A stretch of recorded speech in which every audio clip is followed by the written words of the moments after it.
Vous êtes sur TV5 Monde, bienvenue si vous nous rejoignez dans 64 débats. C'est l'heure donc de parler de ces enfants tués, amputés par les bombes. Et quand ils survivent, eh bien ils sont traumatisés, enfants victimes des guerres. Quelles conséquences psychologiques, quelles répercussions sur leur vie tout simplement, du Liban au Soudan, en passant par l'Ukraine, Gaza ou encore la RD Congo. La liste est bien trop longue. Avec nous pour en parler, Stéphane Clerget, bonsoir. Soyez le bienvenu. Vous êtes pédopsychiatre, auteur du livre « Les mots de vos ados ». C'est aux éditions Solar. Il vient tout juste de paraître cet ouvrage. En direct de Beyrouth, Christophe Boulierac, bonsoir. Merci beaucoup d'être avec nous. Vous êtes porte-parole de l'UNICEF Liban, mais je précise d'entrée que vous avez travaillé pendant de longues années dans des camps Rohingya en Birmanie, mais aussi en RD Congo. Avec nous également Valérie Thibet, journaliste spécialiste d'éducation à TV5 Monde. Bonsoir Valérie. Bonsoir Mohamed. Alors on va tout à l'heure beaucoup parler du Liban, mais on a d'abord pour commencer voulu faire ce qu'on pourrait appeler un tableau des chiffres des enfants qui sont victimes de guerre dans le monde. On peut dire d'ailleurs les premières victimes de ces conflits. Oui, ce sont les premières victimes et c'est un tableau qui est absolument édifiant, puisque selon l'UNICEF et les Nations Unies, eh bien, plus de 460 millions d'enfants vivent dans des zones de conflit, près de 500 millions, hein, et 43,3 millions sont en situation de déplacement forcé. Ce chiffre est le plus élevé jamais enregistré depuis la Seconde Guerre mondiale. Et enfin, il a doublé en l'espace d'une décennie. On va essayer de comprendre ce soir pourquoi effectivement ce triste chiffre double. Avant de donner la parole à nos invités, Valérie, si vous le voulez bien, je vous propose de regarder un document exceptionnel. C'est un reportage qui a été réalisé par notre partenaire Radio-Canada, par Marie-Ève Bédard. Ces enfants victimes de guerre, on les voit souvent pleurer, sangloter, traumatisés. On les entend rarement face par exemple au corps sans vie de leur père ou de leur mère. Regardez cette séquence. En plus des enfants qui continuent d'être tués et blessés dans les bombardements, il y a aussi tous ceux qui deviennent orphelins. Aujourd'hui à Tyr, on dit au revoir à 3 secouristes qui ont été tués dans une frappe la veille. 4 enfants se retrouvent aujourd'hui sans leur père. Ahmad Hariri était secouriste bénévole et photographe de presse. Il a été ciblé avec des collègues en portant secours à une famille syrienne à Der Kanoun. Sa fille, Mariam, lui porte une fleur. « Mon papa est un héros », dit-elle, encore trop jeune pour comprendre. « Mon âme est partie, mon cœur est parti, je l'aime. Si seulement tu pouvais revenir vers moi », gémit Hamza, qui est en âge de mesurer l'ampleur de sa perte. Voilà pour cette séquence et nos invités vont réagir. Mais d'abord, le Liban, un pays hautement impacté aujourd'hui. Les enfants libanais, on va voir avec vous quels sont les chiffres. D'ailleurs, les enfants libanais, ou plutôt les enfants au Liban, parce qu'au Liban, il y a les Libanais, il y a aussi des réfugiés syriens et palestiniens. Oui, alors on fait le point sur le Liban, puisque depuis le 2 mars 2026, on compte 218 enfants tués dans le pays. 868 ont été blessés, 400 000 enfants ont été déplacés, ils ont dû quitter leur maison. Et la moitié des écoles publiques ont été transformées en abris. Plus de 300 écoles publiques dans le sud du Liban, à l'est et dans la banlieue sud de Beyrouth ont été totalement fermées. Et la guerre, Valérie, impacte donc considérablement la scolarité de ces enfants. Oui, puisque les enfants inscrits dans des établissements français, notamment, ne passeront pas les épreuves du baccalauréat. Elles ont été annulées le 12 mai dernier. C'est donc la moyenne annuelle qui sera prise en compte pour l'obtention du diplôme ou non. C'est le cas du Liban et c'est le cas pour d'autres pays en guerre ? Oui, tout à fait. Cette même décision a été prise pour les écoles françaises au Mali et au Proche-Orient, à Bahreïn, aux Émirats arabes unis, en Irak, en Iran, en Israël, au Koweït et au Qatar, donc pour les établissements français. Merci beaucoup Valérie pour ce point complet. Direction Beyrouth avec notre invité Christophe Boulierac de l'UNICEF. Ces chiffres, vous les connaissez évidemment depuis de nombreuses années. Les enfants au Liban victimes de guerre, c'est une réalité que vous continuez à avoir tous les jours quasiment malgré le cessez-le-feu ? Oui, le cessez-le-feu qui a commencé le 17 avril a heureusement permis un arrêt des bombardements, des frappes aériennes qui étaient pratiquement quotidiennes sur Beyrouth. Mais pour ce qui est du sud du Liban, pour ce qui est du Bekaa occidental, ce cessez-le-feu n'a que le nom, finalement, parce que bien, il y a toujours, au moment où nous parlons, aujourd'hui même, des familles qui se font tuer et donc des enfants. Depuis le 17 avril, hein, il y a eu 41 enfants tués, 164 blessés. Donc c'est une situation qui continue et qui affecte toujours, comme elle l'a affecté il y a déjà 18 mois, des familles civiles et des enfants. Alors quand vous dites que les enfants sont tués, mais c'est une véritable boucherie, c'est ce que vous nous décriviez en préparant cette émission. Oui, ben, c'est-à-dire qu'il faut... on passe beaucoup de temps dans les hôpitaux, malheureusement, on passe beaucoup de temps aussi pour aller voir dans plusieurs coins du Liban des ruines de maisons, et on parle avec beaucoup d'habitants. Par exemple, le 8 avril dernier, c'était une journée, sans faire de surenchère, hein, une journée apocalyptique dans la mesure où il y a eu environ une centaine de frappes aériennes meurtrières. À Beyrouth même, il y a eu des quartiers densément peuplés qui jusque-là n'avaient jamais été ciblés et qui ont été impactés. Ça veut dire qu'il y a eu des dizaines de familles qui n'ont même pas eu le temps de pouvoir partir, de pouvoir fuir, de pouvoir survivre. Il y a eu en quelques minutes 33 enfants, il y a eu plusieurs centaines de morts, mais parmi ces centaines de morts, 33 enfants tués, 153 blessés grièvement. Si vous parlez à des directeurs d'hôpitaux à Beyrouth, il y a eu un afflux d'enfants qui arrivaient dans des conditions absolument horribles, des enfants éventrés. C'est toujours gênant de donner ces détails, mais c'est la face sombre et réelle et qui continue au moment où je vous parle de ces victimes, parce que les missiles, évidemment, ne laissent pas les corps, ne respectent pas l'intégralité des corps. Et pour les vivants, Alors, ceux voilà. qui survivent, Valérie, il y a les traumatismes, évidemment. Alors, il y a bien sûr, c'est des traumatismes qui vont perdurer. Docteur Clerget, vous recevez déjà en consultation des enfants qui arrivent du Liban. Que constatez-vous ? Ce qu'on constate, c'est évidemment une grande anxiété, une grande sidération. Chez les adolescents, il y a un grand repli sur soi avec le sentiment que le danger est permanent, un état un peu d'hypervigilance, hein, bien qu'on soit en France. Et puis des difficultés cognitives, hein, pour ceux qui ont pu se réinscrire à l'école, des grandes difficultés pour se concentrer, pour travailler. Et des images terribles avec des cauchemars, des reviviscences. Chez les plus jeunes, on a beaucoup d'angoisse de séparation. Les enfants qui ont du mal à quitter leurs parents, qui ont du mal à aller à l'école, et beaucoup de régression. On se remet à faire pipi au lit, certains se replient dans une forme de mutisme. Et quels sont les signaux en fait, à prendre en considération ? Qu'est-ce qui doit alerter ?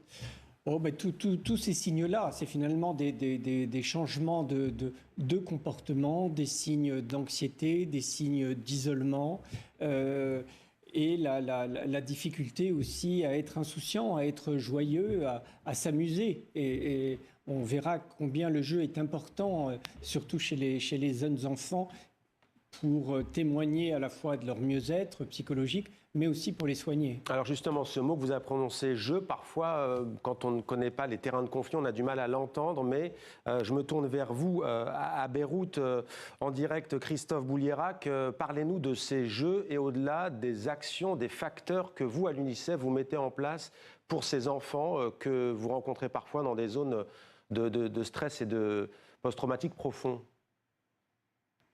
Oui, il y a plusieurs enjeux quand il y a une violence qui comme ça se déclare, mais c'est vrai que le faire jouer les enfants au moment où ils sont en sécurité, au moment où ils ont accès aux services de base, hein, ce qui n'est pas toujours évident, bien les faire jouer, c'est une priorité. Alors de quoi parle-t-on, hein? La plupart des enfants, soit ils ont intégré ils ont perdu leur normalité, leur maison, parce qu'ils nous disent souvent: je veux retrouver ma chambre, ma maison, mes amis, ma famille, mes voisins. Ils ont perdu, comme le docteur le disait, ce sentiment de sécurité. Ils n'ont plus de filtre, parfois avec la mort, hein. Et donc, c'est fondamental de les faire jouer. Ça veut dire, dans une école qui s'est transformée en abri parce qu'il y a de l'eau, des toilettes, eh bien, il s'agit d'organiser des jeux sportifs, des jeux avec de la musique, des dessins. Et pourquoi ? Parce que ça leur permet d'exprimer leurs émotions, ça leur permet de commencer à renouer avec une certaine routine, une certaine prévisibilité dont ils ont besoin. Ça permet aussi aux praticiens qui sont là de pouvoir identifier ceux parmi les enfants qui sont peut-être le plus impactés, c'est-à-dire ceux qui ont eu qui présentent des symptômes de stress post-traumatique, comme disait le docteur, l'anxiété, troubles du sommeil, cauchemars. Les adolescents, nous, ce qu'on voit ici, c'est plus des adolescents qui, lorsqu'ils sont également très en malaise, un peu en opposition, avec toujours des risques spécifiques de consommation de stupéfiants ou même de tentatives de suicide. Ah, vous dites les âges sont importants, ça veut dire alors adolescents, enfants. Que si on a 3 ans, 8 ans ou 15 ans, la guerre n'agit pas du tout de la même façon sur soi. Oui, c'est certain que l'impact est différent selon l'âge. On peut considérer que si l'impact est très précoce, ça peut aussi entraîner des troubles de la personnalité plus tard, parce que c'est vraiment le noyau dur de la personnalité.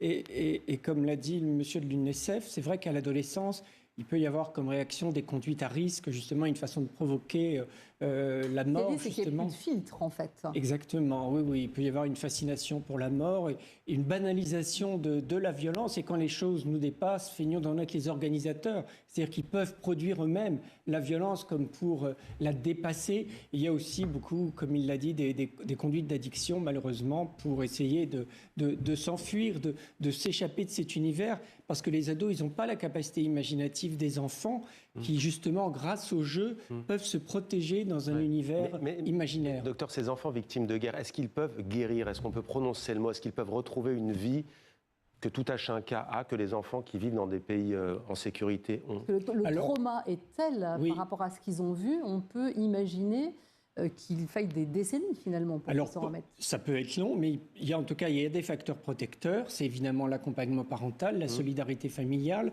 des consultations pédopsychiatriques précoces, la possibilité de jouer pour à la fois exprimer son mal-être et aussi se réfugier dans son imaginaire protecteur, et puis une routine, c'est-à-dire retrouver des habitudes normalisantes, et sur le temps, effectivement, ça permet de se détacher de ce traumatisme-là. Mais vous avez les enfants qui ont connu la guerre, et aujourd'hui les nonagénaires qui ont connu la guerre de 40 en parlent encore de ce qu'ils ont vécu en France ou en Allemagne. Et d'ailleurs, vous aussi, à Beyrouth, au Liban, vous l'entendez, ça, Christophe Boulierac, les enfants qui vivent ces guerres-là, les parents et parfois les grands-parents l'ont vécu pendant les guerres de 1970-1980 au Liban?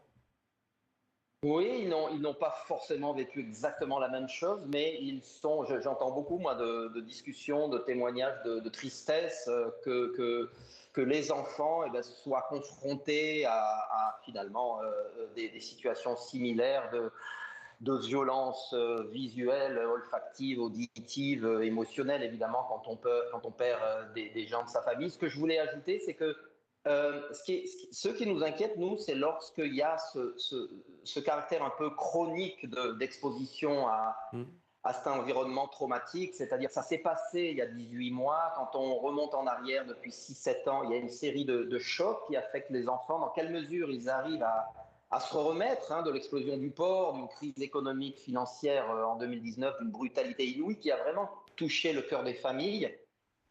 Du conflit il y a à peine 18 mois. Et puis ces jeux dont nous parlions, ils sont vraiment au niveau également familial et communautaire. Voilà. Ouais. On essaye aussi vraiment Christophe Boulierac, vous avez travaillé pendant des années dans des camps Rohingya, minorité persécutée en Birmanie, l'une des minorités les plus persécutées au monde. Vous avez travaillé en RD Congo. C'est quoi, si on peut l'appeler ainsi, le dénominateur commun, ce que vous constatez partout où il y a la guerre, s'agissant de ce que subissent les enfants? Alors, sans être spécialiste et clinicien, il y a vraiment en commun cette effraction d'insécurité. On comprend vite que l'équilibre psycho-affectif d'un enfant, tout à l'heure le docteur parlait d'insouciance, oui, c'est quand même ça tourne beaucoup autour de la notion de sécurité. Bon, quand un enfant, moi de 8 ans, me raconte au Liban, mais j'entendais des histoires similaires au Congo. Je veux mettre mon nom sur un bracelet parce que si mon corps est pulvérisé par un missile, je veux que mes parents quand même puissent m'identifier. C'est un enfant de 8 ans qui intègre tellement la situation d'une possible mort et qui se projette déjà dans le fait de vouloir que ses parents l'identifient. Et donc, restaurer cette routine, restaurer cette prévisibilité. Et dans tous ces pays où moi j'ai travaillé, la notion d'école, elle est assez centrale, hein, parce qu'elle permet, et je le vois ici dans les abris de Beyrouth où on a développé en soutenant les autorités nationales de l'environnement, de l'éducation en ligne, ou alors des coins d'éducation, ou bien de demander aux enfants d'aller dans des endroits qui ne sont pas forcément des écoles pour reprendre l'éducation. Ils en ont besoin pour apprendre, mais on comprend bien qu'ils en ont besoin aussi pour se stabiliser. Hein, donc si on comprend, est-ce qu'on peut parler d'une enfance volée, de générations entières sacrifiées?